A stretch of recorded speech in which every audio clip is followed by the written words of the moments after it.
కారం రంగు రుచితో ఉంటుంది. ఆచి మిరపపొడి అదరగొట్టే కారం రంగు రుచి. అమరావతి మళ్లీ ముస్తాబవుతోంది. అర్ధంతరంగా ఆగిన ప్రయాణాన్ని మరోసారి ప్రధాని నరేంద్ర మోదీ చేతుల మీదుగా ప్రారంభించబోతోంది. అందుకేనేమో నవ్యాంధ్ర నవచరితగా మిగిలిపోనున్న ఈ ఉత్సవాన్ని రాష్ట్ర ప్రభుత్వం ప్రతిష్టాత్మకంగా తీసుకుంది. పనుల పునఃప్రారంభం మొదలు ప్రధాని సభ వరకు అదిరిపోయే ఏర్పాట్లు చేసింది. ఇంతకీ ప్రైమ్ మినిస్టర్ షెడ్యూల్ ఏంటి, ఆయన టూర్ విశేషాలేంటి? అమరావతి పునః ప్రారంభానికి సర్వం సిద్ధం. ప్రధాని పర్యటనకు ప్రభుత్వం భారీ ఏర్పాట్లు. ప్రత్యేక ఆకర్షణగా అమరావతి రీలాంచ్ పైలాన్.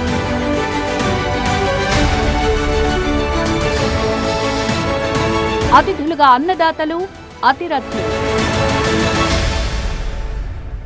యావత్ దేశం దృష్టి ఇప్పుడు అమరావతి పునః ప్రారంభంపై కేంద్రీకృతమైంది.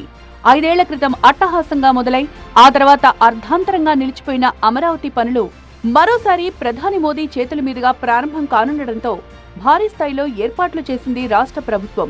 అమరావతి పునః ప్రారంభం మొదలు ప్రధాని బహిరంగ సభ వరకు ఏర్పాట్లలో చిన్న పొరపాటు కూడా జరగకుండా మంత్రులు, ఉన్నతాధికారులు ప్రత్యేక శ్రద్ధ తీసుకుంటున్నారు.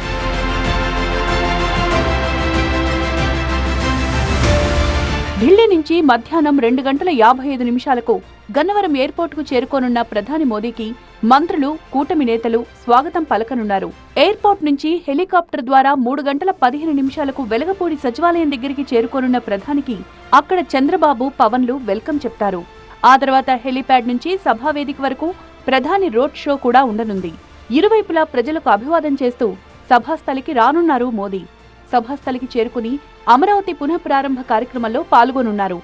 అమరావతి పునః ప్రారంభ వేదిక నుంచే రాష్ట్రంలో వివిధ ప్రాంతాల్లో చేపట్టిన రాష్ట్ర, కేంద్ర ప్రాజెక్టులకు శంకుస్థాపనలు, ప్రారంభోత్సవాలు చేయనున్నారు మోదీ.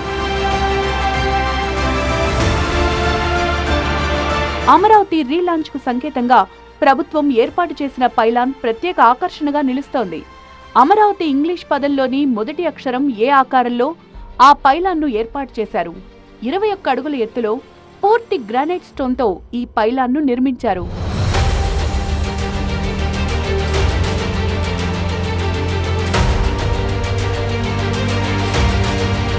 ప్రధాని సభా వేదిక వద్దకు వెళ్లే సమయంలో ఏర్పాటు చేసిన ప్రత్యేక విగ్రహం మరో ఆకర్షణగా నిలుస్తోంది.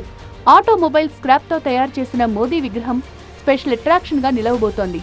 తెనాలికి చెందిన శిల్పులు కాటూరి వెంకటేశ్వరరావు, ఆయన తనయులు కలిసి ఈ అద్భుతమైన విగ్రహాన్ని రూపొందించారు. మోదీ విగ్రహంతో పాటు ఎన్టీఆర్, బుద్ధుడు, సింహం, సైకిల్ సింబల్స్ ని ఐరన్ స్క్రాప్ తోనే తయారు చేసి ఉంచారు.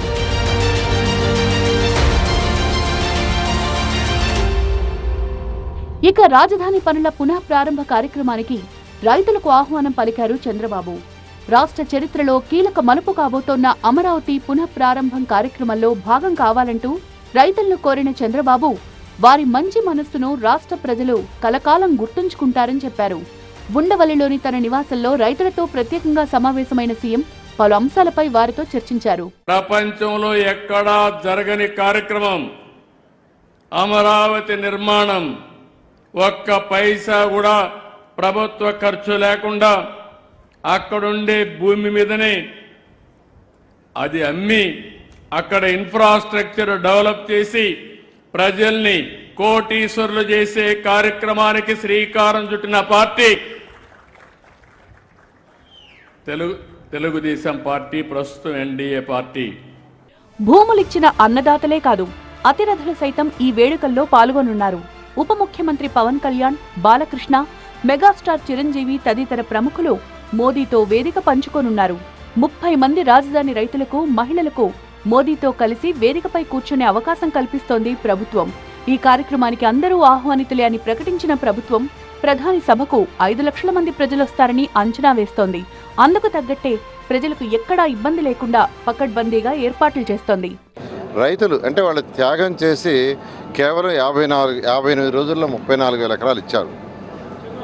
అందుకని ముఖ్యమంత్రి గారు స్వయంగా వాళ్ళని పిలిచి యాక్చువల్గా ఇన్వైట్ చేయడం జరిగింది.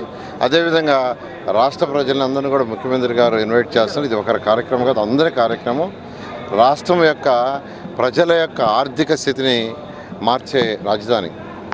అందువల్ల ప్రతి ఒక్కరూ ఈ యొక్క కార్యక్రమంలో పాల్గొని దీన్ని దిగ్విజయం చేయాల్సిందిగా కోరుకుంటున్నాను. ఈ ఉత్సవానికి హాజరు కావాలంటూ వైసీపీ అధినేత మాజీ ముఖ్యమంత్రి జగన్మోహన్ రెడ్డికి కూడా ఆహ్వానం పంపింది రాష్ట్ర ప్రభుత్వం. ప్రోటోకాల్ అధికారులు ఇప్పటికే జగన్ను కలిసి ఆహ్వాన పత్రికను అందజేశారు. ఇప్పుడు ఇదే అంశం పొలిటికల్ గా ఆసక్తి రేపుతోంది. ప్రధాని మోదీ పాల్గొంటోన్న ఈ మహత్తర కార్యక్రమానికి జగన్ వస్తారా రారా అన్నది చర్చనీయాంశంగా మారింది. మొత్తంగా 1:15 పాటు ఈ కార్యక్రమంలో పాల్గొనున్న మోదీ సాయంత్రం 4:55 హెలికాప్టర్ ద్వారా గన్నవరం ఎయిర్పోర్టుకు చేరుకుని అక్కడి నుంచి ఢిల్లీకి బయలుదేరి వెళ్తారు.